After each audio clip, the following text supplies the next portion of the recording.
This is On Point. I'm Meghna Chakrabarti. It's been 2 days since a gunman attempted to assassinate former President Donald Trump at a campaign rally in Butler, Pennsylvania. And today, the Republican National Convention gets underway in Milwaukee.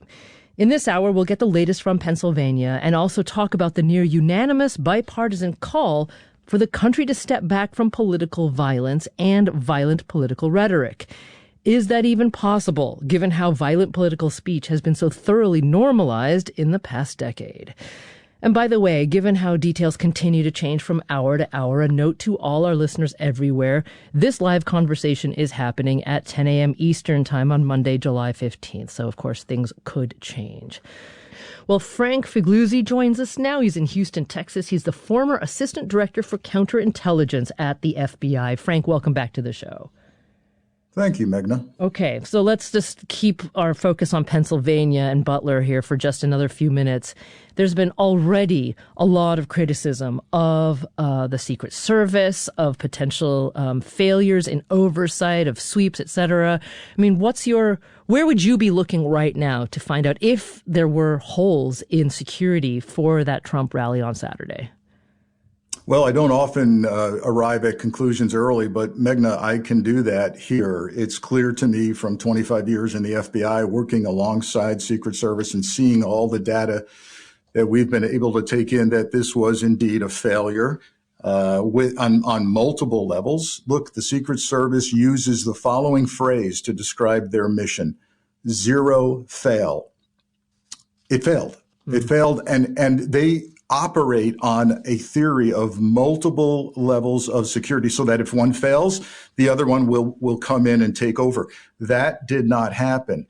And I think we're going to see here, based on all known reporting, that the Secret Service knew that this particular building, this particular roof, indeed was high ground that could be used by a sniper, close enough in distance to be within range of a rifle, and identified, yet somehow considered to be outside their perimeter of responsibility. And I think we're going to find, Meghna, that they were delegating this spot to local or state police.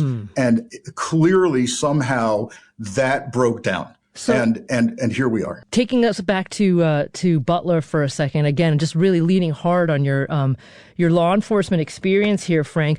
Another thing regarding the Secret Service's response that I'm curious about is, of course, the second the first shot was fired, everyone saw from the video Secret Service agents immediately, right, leaping to the former president's aide, covering him with their bodies. That was an almost instantaneous response. It seemed textbook to me. Thereafter, though, it's hard for me to understand what happened, because a couple of seconds later, after more shots had been fired, and maybe a minute or so later, everyone stands up. They're still surrounding Donald Trump, protecting him with their bodies. But there's that moment where in the audio we hear Trump say, "Wait, wait, wait," and he then pumps his fist to tell the crowd that he's okay. Is that protocol? Yeah, you've got this right.